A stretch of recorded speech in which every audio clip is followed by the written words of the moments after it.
Welcome to episode 13 of Monty's Ironsides, and this time we're taking a look at metal miniatures.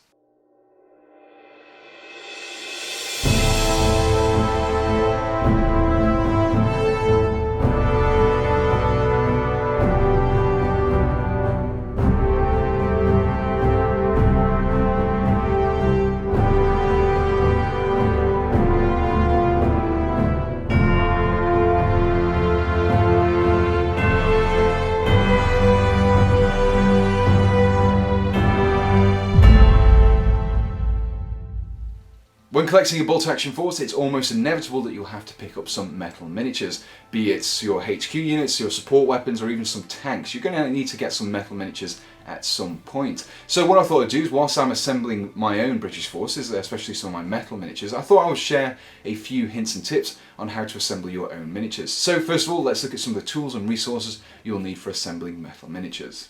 For this tutorial, you will need to find yourself the following items. First of all, you'll need to get a stiff bristle brush, or a toothbrush in this case, some hobby files, super glue, some clippers, some warm soapy water, and of course the miniature that you want to assemble. In this case, it's the British 6-pounder anti-tank gun. So the first task is to clean the components. Cleaning your metal miniatures before assembly and painting is extremely important. Often they come with a release agent on the metal, which can often interfere with paint and glue. So what we want to do is we want to remove this by washing it in some warm soapy water.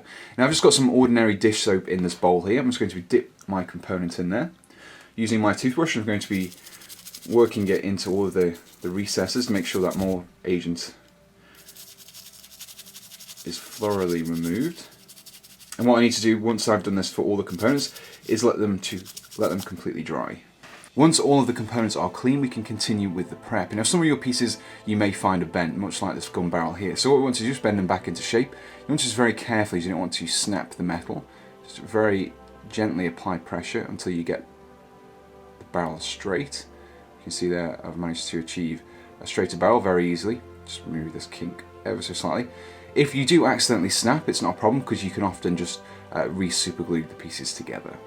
Another task to perform before we glue the parts together is to remove any excess tabs. And you can just about see under here we've got these two little bumps here which will interfere when we actually try to glue this down. So what we want to do is remove these, and for this I'm using this flat file here. Now this is a lot easier for these areas such as this because I can just put the file parallel to the surface and just rub it across just to remove those small tabs. If you've got any larger tabs, you can use your clippers as well. So for example, if I just bring in this section here, you can see we've got some additional parts of the sprue maintained. So what I'm going to do is just use these clippers just to clip that off like so. And once that's done, you can bring in your file again to remove the tabs that have been left. Here I have two components that have been cleaned, both in the soap and also had any mold lines removed with a file. And I'm going to be gluing them together now. Now for metal parts, you always want to be using super glue. Normal plastic glue will not work on these because plastic glue works by melting two parts of the plastic and also kind of welding them together almost. Now super glue will always have to be used when you're assembling metal or resin miniatures. So I've got my two components here. I've got this tire and also this axle. I'm going to be gluing this into here like so. So first of all, we want to place some super glue onto the axle here. Just a small amount, you don't have to apply too much, just removing any excess. Super glue is quite strong, so you only need a little bit. If you apply too much, it's going to squeeze out and get all of your fingers, and you end up gluing your fingers together. So you want to get the two pieces lined up. Make sure your fingers are well apart. I'm just going to hold it in place for a few seconds, just allow the glue to dry.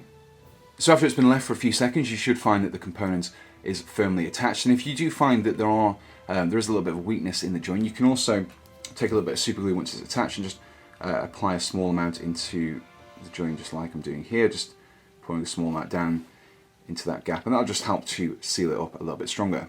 So that was how to assemble metal miniatures. Let's get an overall summary for this video.